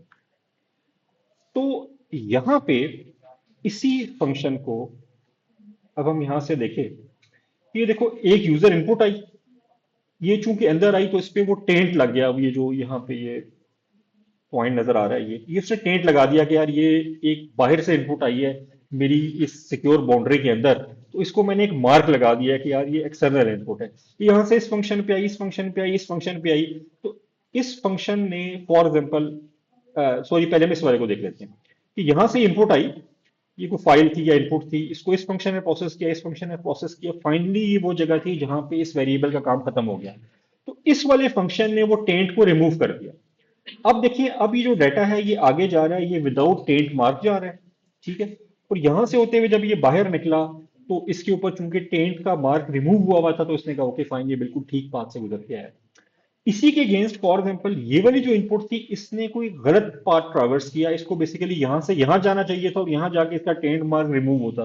लेकिन आपने इसके अंदर कोई ऐसी गड़बड़ कर दी, कोई एसक्यूएल इंजेक्शन लगा दिया, कोई इस तरह का काम कर दिया, जिसकी वजह से इसने बजाय इस पाथ पे आने के, इसने बेसिकली ये वाला पाथ फॉलो कर लिया, ठीक है। इट इज क्वाइट पॉसिबल कि यहाँ आगे अथराइजेशन की ऑथेंटिकेशन की रूटीन चल रही हो, आपने एसक्यूएल इंजेक्शन लगा के इस ऑथेंटिकेशन की रूटीन को बाईपास कर दिया।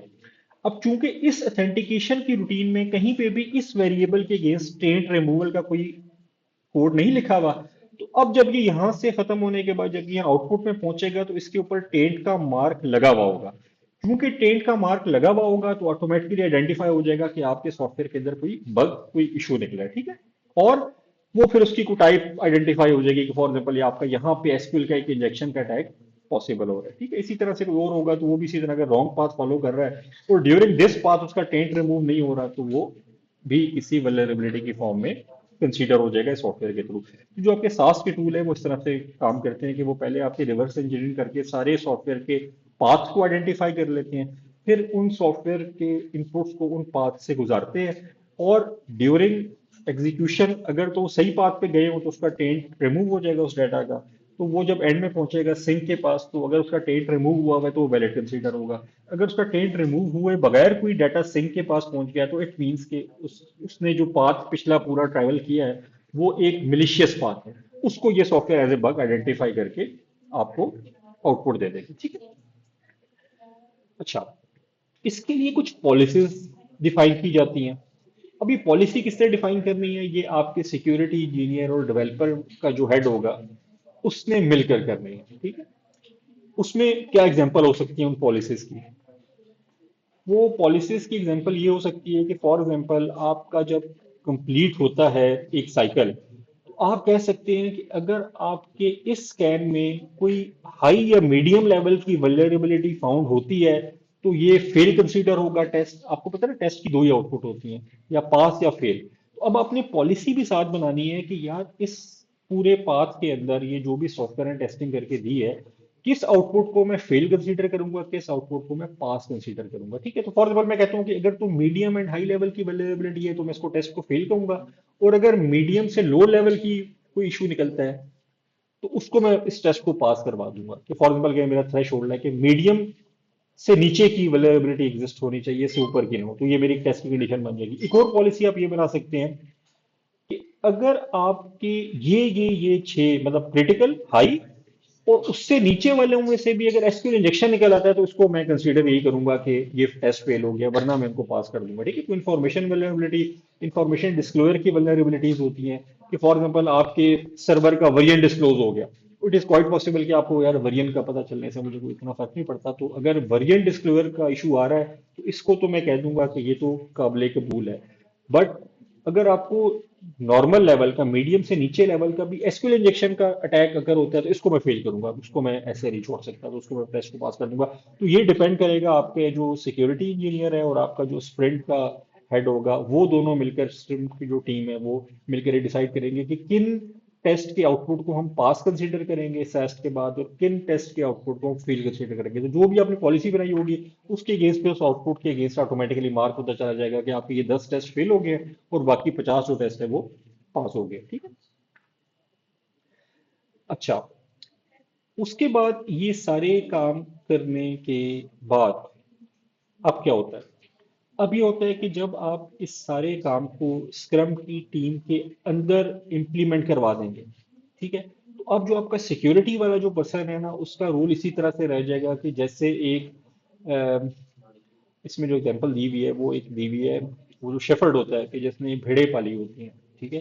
तो एक तरीका तो ये था कि यार वो जो शेफर्ड है ना, वो हर भेड़ की खुद से निगरानी करता रहे, ठीक है। तो अगर आपके पास 1,000 भेड़े हैं तो उनको मैनेज करना बड़ा मुश्किल हो जाएगा। बट अगर आप उन 1,000 भेड़ों को ट्रेन कर दे कि यार ये आपकी रूटीन है, ये आपका रूट है, आपने इस रूट से गुजरते हुए जाना है, ये आपका घर है, इसमें आपने आके शाम को बंद हो जाना है, तो अब क्या होगा कि वो एक बंदे का काम बड़ा आसान हो जाएगा, ठीक है। और इसके ऊपर मुझे एक और एग्जांपल के तौर पे एक कहावत याद आ गई कि अ, ये जो भेड़े पालना होते हैं वाकई बड़ा जो है ना एक टेक्निकल शॉप है, क्योंकि भेड़े जो होती हैं बड़ा तंग करती हैं। और आप देखें कि बहुत सारे पैगंबराने कराम जो थे, उन्होंने अपने अपने ज़माने में किसी ना किसी टाइम पे भेड़ें पाली। इवन हजूर अकरम सल्लल्लाहु अलैहि वसल्लम ने भी ये वाला काम किया। और उससे पहले भी कुछ असहाब के वाक़यात पढ़े हज़रत मूसा अलैहिस्सलाम का, कि उन्होंने भी जब एक उस वादी में से गुजरे थे, तो उन जिन हज़रत शुएब के पास गए थे, अफजल के पास गए थे, उन्होंने भी इनको भेड़े पालने पे लगा दिया था, ठीक है ना। जब वो फिरौन को मारने के बाद वहां से भाग के चले गए थे, तो मदियन में पहुंचे थे। मदियन में हज़रत शुएब अलैहिस्सलाम रहते थे। तो ये वो एक वाकया पूरा कि वो कुएं पे गए, वहां उनकी बेटियां पानी भरने आई, उन्होंने देखा एक मुसाफिर है, तो उन्होंने वालिद साहब को बताया, हज़रत शुएब को, उन्होंने इनको अपने पास मुलाजिम रख दिया और ये उनकी भेड़ें चराया करते थे, ठीक है। तो अ, भेड़ें चराने में मतलब एक अच्छा खासा टेडियस काम होता है, तो उसकी एग्जांपल यहाँ पे इन्होंने दे दिया। खैर ये इंग्लिश वाले उन्होंने जो बुक लिखी थी उसमें, तो वो कहती है कि अगर आप उन लोगों को, जो आपके डेवलपर्स हैं, उनको इस काबिल बना दें कि वो सैस के टूल को यूज करना शुरू करते हैं, तो आपका एक बहुत बड़ी हेक्टिक एक्टिविटी खत्म हो जाती है। बिकॉज वो खुद से सैस के टूल को यूज करेंगे, तो अपने लेवल के ऊपर, एक बड़े माइन्यूट लेवल के ऊपर जो बग आ रहे हैं उनको रिमूव कर देंगे, और जो बग माइन्यूट लेवल पे निकल जाए वो आगे प्रोपेगेट नहीं होता। तो वो आपके बड़े सॉफ्टवेयर के इंटीग्रेशन के लेवल के टाइम के ऊपर भी वो आगे प्रोपेगेट नहीं हो रहा होगा, और आपको उसको खत्म करने के लिए मल्टीपल कॉस्ट, टाइम, इस तरह के मामला जो होते हैं ना, और वो जो आपकी प्रोजेक्ट मैनेजमेंट के मसले आ रहे होते हैं कि आपके अगर सॉफ्टवेयर में बग निकला है, तो आपने जो टाइमलाइन दी हुई थी वो इंक्रीज कर जाएगी आपके प्रोजेक्ट की, तो ये सारे मसलों से आप बच जाते हैं। तो उसके बाद हम देखेंगे कि आप सैस्ट को डेवलपमेंट में कैसे यूज कर सकते हैं, ठीक है। तो जैसा कि मैंने आपको सॉफ्टवेयर बताए थे, उसमें से तकरीबन हर अच्छा सॉफ्टवेयर आपको मुख्तलिफ तरह के एड ऑन्स दे रहा होता है, और ये सारे एड ऑन्स जो है ना, ये आपके सामने विजुअल स्टूडियो कोड के हैं, ठीक है। तो अगर आप विजुअल स्टूडियो कोड अपनी डेवलपमेंट के लिए, अपनी कोडिंग के लिए यूज कर रहे होते हैं, तो वहां पे आपके पास ये सारे कोड्स अवेलेबल है। हाँ, इनमें से अक्सर की ये शर्त होती है कि इनके लिए आपको इसका लॉगिन बनाना पड़ता है पहले, यानी कि जो भी ये कंपनी फंक्शनलिटी दे रही है, इस तरह कोड सुनार है, तो आपको सुनार क्यूब के ऊपर जाके पहले अपना अकाउंट बनाना पड़ेगा, फिर आप अपने विजुअल स्टूडियो कोड में ये सुनार कोड सुनार ऐड कर लें एक्सटेंशन, ठीक है। उसके बाद आप इसको कॉन्फ़िगर करते हुए अपना इसमें लॉगिन और पासवर्ड दे दें। अब जब आपका ये कोड सुनार काम करेगा, तो जो ही आप कोड लिख के इसका फंक्शन प्ले करेंगे, जो भी होगा कि इसको कोड को टेस्ट करो सिक्योरिटी रिव्यू के लिए, तो वो आपके कोड की कॉपी उठाएगा, अपनी वेबसाइट पे जाएगा, क्योंकि कोड सुनार एक क्लाउड बेस्ड टूल है सेस्ट का। और ये वहां पे जाके उस लैंग्वेज के हिसाब से जो भी चेक्स होंगे वो इस कोड पे रन करवाएगा। और कोड पे रन करवाने के बाद अगर उस कोड के अंदर कोई इश्यूज हैं, तो वो आपके सामने वहां विजुअल स्टूडियो कोड में नीचे शो कर देगा, जिसके बाद आप उसको इम्प्रूव कर सकते हैं। तो ये सारे वो कुछ उनमें से जो प्रोफेशनल किस्म के टूल्स हैं, ये वो टूल हैं जो अपनी डेवलपमेंट के अंदर आप लोग भी यूज कर सकते हैं। तो अगर आप अपने पास एक आध दिन में से कोई टूल इंप्लीमेंट कर लें, तो इसका इन द लॉन्ग रन आपको फायदा ही होगा, और स्पेशली इस हवाले से कि आप लोग अपना फाइनल ईयर का प्रोजेक्ट बनाने वाले हैं, ठीक है। तो उसके अंदर अगर आप सिक्योरिटी टेस्टिंग का पार्ट ऐड कर लेते हैं, जिस लैंग्वेज में बना रहे हैं, जो भी बना रहे हैं, तो ये आपको कहीं ना कहीं बेनिफिट दे सकता है। अच्छा, उसके बाद सॉफ्टवेयर कंपोजिशन एनालिसिस। यहाँ तक सारी जो बात थी अभी हमारी, वो कोड की बेस पे हो रही थी कि जो हमारा कोड है उसके अंदर अगर कोई बग आ रहा है, तो उसको हम कैसे टैकल कर सकते हैं, ठीक है राना साहब। अच्छा, कंपोजिशन में क्या होता है कि अब आपका जो सॉफ्टवेयर है उसमें मल्टीपल तरह के एग्जिस्ट कर रहे होते हैं इश्यूज, ठीक है। उनमें से एक बहुत बड़ा इशू ये होता है कि आपने कोई डेप्रिसिएटेड किस्म की कोई एपीआई यूज कर ली, कोई ऐसा फंक्शन यूज कर लिया कि जिसके अंदर कोई बग है, ठीक है। तो आपने अपनी कोडिंग तो बिल्कुल ठीक की है, आपका सोर्स कोड बिल्कुल ठीक है, बट चूंकि वो जो आपने बीच में कोई फंक्शन या कोई ऐसे थर्ड पार्टी टूल इस्तेमाल किया था जिसके अंदर कोई वल्नरेबिलिटी एग्जिस्ट कर रही थी, तो उसकी वजह से आपका सॉफ्टवेयर हैकेबल हो गया। हालांकि आपने कोड अपना बिल्कुल परफेक्ट लिखा हुआ था, आपने उसकी सोर्स कोड का रिव्यू भी करवा लिया था। तो इसके लिए एक बड़ा मेजर एस्पेक्ट होता है सॉफ्टवेयर की स्टैटिक सिक्योरिटी का, कि आप उस सॉफ्टवेयर के अंदर उस सॉफ्टवेयर का बिल ऑफ मटेरियल जनरेट करना है। बिल ऑफ मटेरियल क्या होता है? बिल ऑफ मटेरियल पहले एक टर्म इस्तेमाल होती थी कंस्ट्रक्शन या मैकेनिकल प्रोडक्शन में, कि यार अगर आपने ये कमरा बनाना है तो आप इसका बिल ऑफ मटेरियल जनरेट करवाते थे पहले। अ, उसमें क्या होता था कि वो कहते अच्छा अगर इतने बाय इतने का कमरा है तो इसके लिए हमें फॉर एग्जाम्पल 10,000 ईंटें चाहिए होंगी, और उन ईंटों के दरमियान में जो मसाला लगेगा उसके लिए हमें बिलफर्ज 20 बोरियां सीमेंट की चाहिए होंगी, ठीक है। इसी तरह से रेत के फॉर एग्जाम्पल 2 ट्रॉलीज चाहिए होंगी, ठीक। तो ये सारा बिल ऑफ मटेरियल काउंट होता था। फिर उसके बाद फिर प्लास्टर होगा तो उसमें कितनी रेत और वो लगेगी स्टेप्स में। और देन जब इसके ऊपर पेंट होना है तो हमें इसमें 10 डब्बे पेंट के चाहिए, जिसमें से 4 डब्बे ब्लू होंगे और 6 डब्बे वाइट होंगे, बिकॉज इसकी छत और साइड वाली 2 दीवारें हमने वाइट करनी है, क्रीम करनी है, और बाकी वो वाली जो एक दीवार है ये वाली भी ये हमने ब्लू पेंट करनी है। तो इसका एक पूरा बिल ऑफ मटेरियल बनता है, उसकी बेस पे कॉस्टिंग होती है, उसकी बेस पे परचेजिंग होती है, ठीक है। तो जो बड़े प्रोजेक्ट्स होते हैं ना उसमें आंखें बंद करके काम नहीं होता। फॉर एग्जाम्पल आपकी यूसरी बनी है तो इसके लिए प्रॉपर बिल ऑफ मटेरियल्स बने होंगे, ठीक है। इसी तरह ये सेंटोरस टॉवर बना है तो उसके लिए प्रॉपर बिल ऑफ मटेरियल बने होंगे, ठीक है। क्योंकि वो सारी एस्टिमेशन पे नहीं बात चलती कि यार अच्छा चलो जितने भी लगेंगे देखा जाएगा, वो मिलियंस ऑफ डॉलर्स होते हैं, मिलियन ऑफ रुपीज होते हैं। तो उनके लिए पहले से पूरी एंटिसिपेशन की जाती है, मतलब एग्जीक्यूशन होने से पहले ही सारे काम हो चुके होते हैं, कॉस्ट निकल चुकी होती है, ठीक है। आपका वो डैम बन रहा है तो वो डैम में ये नहीं होगा कि बस बनाते चले जाओ जितने भी पैसे लगेंगे, ठीक है। उसका पहले बिल ऑफ मटेरियल बनेगा, उसकी बेस पे वर्ल्ड बैंक से आप लोन लोगे कि इतने मेरे मिलियन डॉलर्स का ये बंद बनना है, डैम बनना है, तो वो उसके लिए बिल ऑफ मटेरियल पहले से कैलकुलेट हुआ होगा, ठीक। सॉफ्टवेयर के केस में फिर बिल ऑफ मटेरियल को यूटिलाइज किया गया, इस कंसेप्ट को यूज किया गया। तो उन्होंने कहा कि यार सॉफ्टवेयर का बिल ऑफ मटेरियल क्या होगा? तो सबसे पहले तो आपकी वो लैंग्वेज या मल्टीपल लैंग्वेजेस आ जाएंगी जिनके अंदर आपने कोडिंग की है, उनकी फिर स्पेसिफिक वर्जन होंगे। इसी वर्जन को कंट्रोल करने के लिए मैंने आपको वो जो इन्वायरमेंट का यूज करना बताया था पाइथन के अंदर, ताकि अगर आपका फॉर एग्जाम्पल सॉफ्टवेयर नंबर 1 जो है वो पुराने वर्जन पे बना हुआ है और सॉफ्टवेयर नंबर 2 आप नए वर्जन पे बना रहे हैं, तो वो आपका इन्वायरमेंट्स दोनों के लिए अलग अलग चल रही हो, ताकि पहली इन्वायरमेंट में पुराने वर्जन हो और नए वाली में नए हो, एनीवे। तो उसके बाद आपने जितने उसके अंदर सब चीजें यूज की, जैसे हमने फास्ट एपीआई में डेवलपमेंट की, तो अब आपका फास्ट एपीआई आपका part of the bill of material of your software हो गया, बिकॉज आपके जो सॉफ्टवेयर है वो किन 2 कंपोनेंट्स पे बन के मिला हुआ था, जो भी हमने आपको फाइनल ईयर का टास्क दिया था, एक स्ट्रीमलेट था और एक फास्ट एपीआई था, ठीक है। लेकिन आपने देखा होगा कि जब आप इंस्टॉल करते थे फास्ट एपीआई, तो फास्ट एपीआई 3-4 और चीजें भी इंस्टॉल करता था। वो यूएई कॉर्न इंस्टॉल कर रहा होता था, एक एसक्यूएल एलकेमी इंस्टॉल कर रहा होता था। तो ये सारे part of your software bill of material थे, ठीक है। वो जो रिक्वायरमेंट डॉट टेक्स्ट की फाइल हम बनाते थे, एक्चुअली वो रिक्वायरमेंट डॉट टीएक्सटी की फाइल आपके सॉफ्टवेयर का बिल ऑफ मटेरियल था, जिसके अंदर वो सारी पाइथन के मॉड्यूल्स के नाम दिए हुए थे जो आपके सॉफ्टवेयर का पार्ट है, ठीक है। और अगर आपने वो गौर किया हो तो उसके अंदर उसके वेरिएंट्स भी आ रहे थे, ठीक है। तो फॉर एग्जाम्पल आपका सॉफ्टवेयर बना था फास्ट एपीआई के वेरिएंट 4.1 पे, तो अब अगर आपके सॉफ्टवेयर के 4.1 के बाद 4.2 आ गया होगा, 3 आ गया होगा, 4 आ गया होगा, अब इट इज क्वाइट पॉसिबल कि 2 और 3 और 4 आने की वजह ये हो कि उसके अंदर उन्होंने कोई एक्स्ट्रा फंक्शनैलिटी डाल दी। लेकिन ये भी पॉसिबिलिटी है कि 4.1 में कोई सिक्योरिटी बग हो जिसको उन्होंने इंप्रूव करके 4.2 वर्जन निकाला था। तो अब आपका सॉफ्टवेयर तो 4.1 पे बना हुआ था, तो इसका मतलब है कि इसके अंदर वो 4.1 वाली वेरिएबिलिटी ऐड हो गई।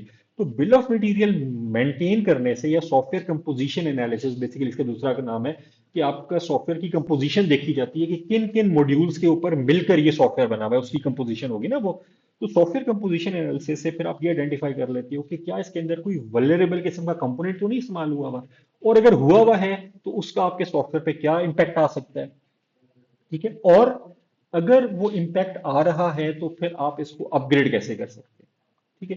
तो इन तीनों एस्पेक्ट को डील किया जाता है आपके सॉफ्टवेयर की सिक्योरिटी का सॉफ्टवेयर कंपोजिशन एनालिसिस या एससीए के बदले के अंदर, जिसके अंदर एक्चुअली आपके bill of material of the software को देखा जा रहा होता है, और देन उसके अगेंस्ट वल्नरेबिलिटीज चेक की जा रही होती है कि इन इन सॉफ्टवेयर के वर्जन में जो मेन सॉफ्टवेयर का पार्ट है, ये जो कंपोनेंट्स हैं, इनके अंदर इन वर्जन्स पे कोई वल्नरेबिलिटी तो नहीं आई हुई। अगर आई हुई है तो वो बता दिया जाएगा, यार ये तो आपका सॉफ्टवेयर बगी है, बिकॉज इसके अंदर जो फलाना कंपोनेंट इस्तेमाल हो रहा है, उसका जो वर्जन आपने इस्तेमाल किया है उसके अंदर गड़बड़ है।